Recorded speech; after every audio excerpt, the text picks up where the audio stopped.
शुरू कर दी थी खुदाई, तो हम सब देखने लग गए थे। तो हमने कहा जैसे फिर शबीर होगा अभी उठ के बाहर आ जाएगा, देखते हैं। काफ़ी मिट्टी जब उन्होंने एक स्लेब हटाई तो बिस्मिल्लाहिर्रहमानिर्रहीम, अस्सलाम वालेकुम, वेलकम टू इजाज़ टॉक्स। मैं इस वक्त लाहौर के करीब एक इलाका है चूंग, वहाँ पर मौजूद हूँ। काफ़ी अरसे से यहाँ पर एक जो ख़बर थी वो गर्दिश कर रही थी कि शब्बीर अपनी कब्र में ज़िंदा है। शब्बीर का मामला काफ़ी दिनों से सोशल मीडिया की ज़ीनत बना हुआ था। हर बंदा कह रहा था कि शब्बीर की कब्र से आवाज़ें आ रही हैं। आज जो था वो शब्बीर का जो कब्र का जो मामला था, आवाज़ का मामला, उसकी कब्र कुशाई हो चुकी है। मेरे साथ वो अहले इलाका मौजूद हैं जो वहाँ पर मौजूद थे कब्र कुशाई के टाइम पे। इन्होंने वहाँ पर क्या देखा, इन्होंने शब्बीर को किस हालत में देखा, तो आइए इनसे बात करते हैं। जी अस्सलाम वालेकुम। वालेकुम सलाम। अच्छा बताएं कि आपका नाम क्या है? मेरा नाम जैन है। जैन। अच्छा जैन, बताएं कि मैंने आपको 2 दफ़ा पहले भी आपसे मेरी मुलाकात हुई थी। मैंने आपको इंटरव्यू के लिए कहा था कि आप मुझे इंटरव्यू दें, लेकिन आपने इनकार कर दिया। सबसे पहले तो बताएं इसकी वजह क्या थी? इसकी वजह यही थी कि मैं यहाँ पे काम के सिलसिले में जाता था, घर से निकलता था। मैं इधर साथ ही चूंग का रहायशी हूँ, क्योंकि सुबह मुझे जाना होता है काम पर, इसलिए मैं लेट हो जाता था। मुझे काफ़ी मीडिया वाले ने कहा कि आप बताएं, मैं इधर साइड पे हो जाता था। मैं देखता यही था कि जब पहला दिन से मैं इधर गुज़रा, मैंने देखा काफ़ी रश होता था, जमा था। तो मैंने हकीकत जानने की कोशिश की। तो मैं फिर शाम को वापसी पे आता था, फिर मैंने देखा फिर काफ़ी हजूम था।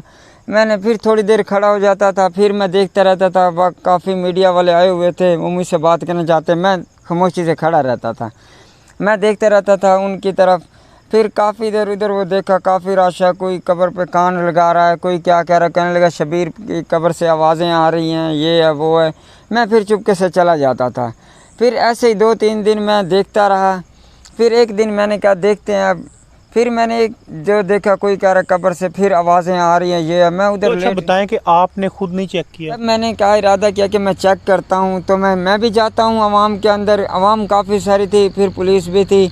मैं जैसे ही चेक करने के लिए गया तो वहाँ मुझे चेक करने नहीं देगा, क्योंकि पुलिस ने नहीं आने दिया। उनके साइड पे हो जाए, उधर पुलिस आ गई थी। फिर मैं काम पे लेट हो रहा था, मैं चला गया वहाँ पर। फिर मैं शाम को आया, मैंने कहा फिर शाम को मैं देखूँगा, जब वापसी पे आऊँगा तो फिर मैं हालात का जायज़ा दूँगा। फिर जब मैं शाम को आया तो फिर वहाँ काफ़ी हजूम था, खौफ व हरास फैला हुआ था इलाके में कि भाई वो कोई कह रहा था कब्र में आवाज़ें आ रही हैं, कोई कहता था कि हमने गिलास रखा है, हमने शब्बीर को आवाज़ दी तो वो गिलास नीचे गिर गया। तो काफ़ी लोगें आवाज़ें बता रही थी कि भाई कब्र हिल रही है, ये है वो है। मैंने कहा चलो देखता हूँ। मैं सवेरे आया तो फिर वहाँ काफ़ी रश था, मीडिया वाले थे, यही होता था रूटीन। फिर जब मैंने हकीकत जानने की कोशिश की तो मैंने फिर और लोगों से, एक दो था मेरा दोस्त, मैंने फिर उनसे भी पूछा। मैंने कहा आप भी तो मेरे साथ आते हैं। तो अच्छा मुझे एक बात बताएं, जो आज कब्र कुशाई का टाइम था, आप कहाँ पर थे? कब्र कुशाई का टाइम था तो सुबह से जब हम इधर आए हैं तो मैंने कहा हम देख के जाते हैं। जैसे ही हम इधर, काफ़ी रश था इधर, हमें तो आगे तक नहीं जाने दे रहे थे, हम दूर से खड़े थे।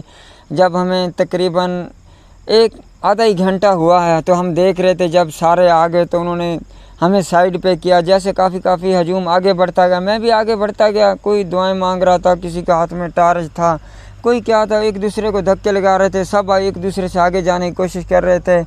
तो मैं भी उनके साथ आगे बढ़ा। फिर देखते रहे, जब थोड़ी थोड़ी मिट्टी सब आगे से हटाने लगे तो फिर मैं भी आगे देखने लगा। कोई फिर एक, यानी उन्होंने खुदाई वहाँ पर शुरू कर दी? हाँ, शुरू कर दी थी खुदाई। तो हम सब देखने लग गए थे। तो जब हम खुदाई के सिलसिले में देख रहे थे, वो साइड पे से थोड़ी थोड़ी मिट्टी हटा रहे थे। उन्होंने कहा हल्की हल्की मिट्टी उठा सकते हैं। तो हमने कहा देखते हैं कि अब शब्बीर आएगा बाहर, जैसे कि लोग कह रहे थे कि आवाज़ें आती हैं। आपको लगता था कि वो खुदाई कर रहे हैं, कब्र कुशाई कर रहे हैं, तो आपको लगता था कि अभी वो शब्बीर बाहर निकल आएगा, उठ के बैठ जाएगा? हाँ, हमें तो ऐसे ही लग रहा था, जैसे कि आवाम तो काफ़ी कह रही थी कि आवाज़ें आ रही हैं, लेकिन हमें तो सुनी। तो हमने कहा जैसे फिर शब्बीर होगा अभी उठ के बाहर आ जाएगा, देखते हैं। तो फिर वो सारे एक साइड पे हो गए, तो उन्होंने उस साइड पे कर दिया। तो आस्ता आस्ता मिट्टी उठाने लगे, उठाते उठाते धीरे धीरे जब वो फिर एक स्लैब को किया, फिर काफ़ी रश हो गया तो हमें पीछे की तरफ धकेल गया।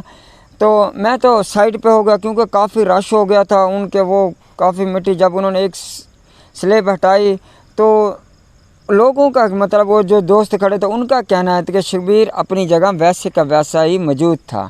फौत हुआ था। फौत हुआ यानी था। पहले से ही फौत था, वो जिंदा नहीं था? नहीं, पहले से ही फौत था, जिंदा नहीं था। जैसे हम दफनाते वगैरह हैं उसी तरह ही पड़ा था।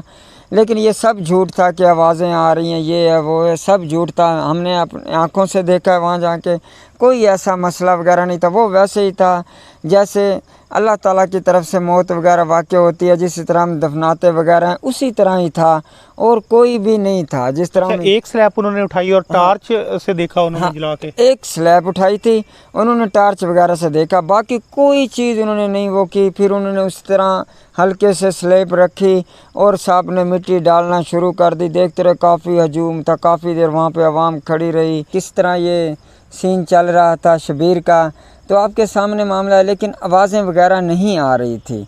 जब आपके सामने मैंने आपको पहले बता चुका हूँ कि कब्र कुशाई जब की गई थी तो वो वैसे ही था जैसे हम आम मैयत को दफनाया करते हैं, वो वैसे ही था। जब एक स्लेब उन्होंने हटाई तो बाकी मैं तो पीछे हो गया, तब मुझे दोस्तों ने बताया कि वो वैसे ही पड़ा। टार्च के साथ देखा गया तो हर कोई दुआएं मांग रहा था, कोई किसी के हाथ में तस्बीह थी, कोई क्या कह रहा था कि शबीर अभी उठ के बाहर आएगा। तो हम साइड पे थे, हजूम काफ़ी सारा जमा था, तो इसलिए मैंने इजाज़ भाई को बता दिया है कि जो हकीकत थी शबीर अपनी कब्र में वैसा ही मौजूद था जैसे हम दफनाया करते हैं मैयत को।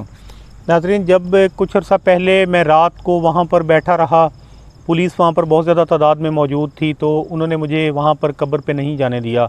रात को 3 बजे तकरीबन मैं वहाँ पर गया तो पुलिस उस वक्त भी मौजूद थी। मुझे था ये सो जाएंगे तो मैं ख़ुद जाके चेक करूँगा, तो उन्होंने मुझे कैमरा तो नहीं ऑन करने दिया, लेकिन जब मैंने जाके ख़ुद चेक किया तो मुझे कोई आवाज़ नहीं आई।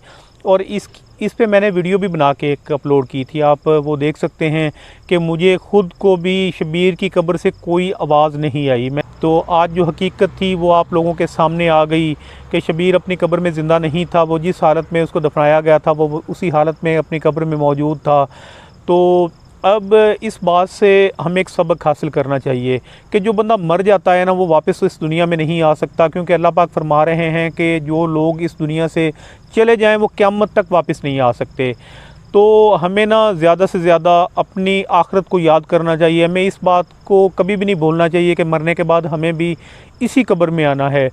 तो हमें ना ज़्यादा से ज़्यादा अपनी आखिरत को याद करना चाहिए। हमें इस बात को कभी भी नहीं भूलना चाहिए कि मरने के बाद हमें भी इसी कब्र में आना है। चाहे फिर अगर हम इसमें आने के बाद चीखेंगे, चिल्लाएंगे, अगर हमने कोई गुनाह किए होंगे अज़ाब की वजह से, तो हमें कोई बचाने नहीं आएगा। अगर हम अपने नेक अमाल की वजह से इस कब्र में एक ठंडी हवा में होंगे, जन्नत में होंगे, तो भी हम अपनी ही जान पर जो आसानियाँ पैदा करेंगे। और अगर हम अपनी जान पर इस दुनिया में जुल्म करेंगे तो भी उसका जो वज़न है ना, वो हमने ही उठाना है।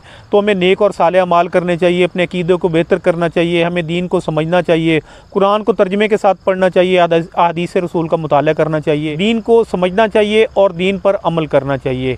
इसी के साथ ही इजाज़त चाहते हैं। अल्लाह निगहबान।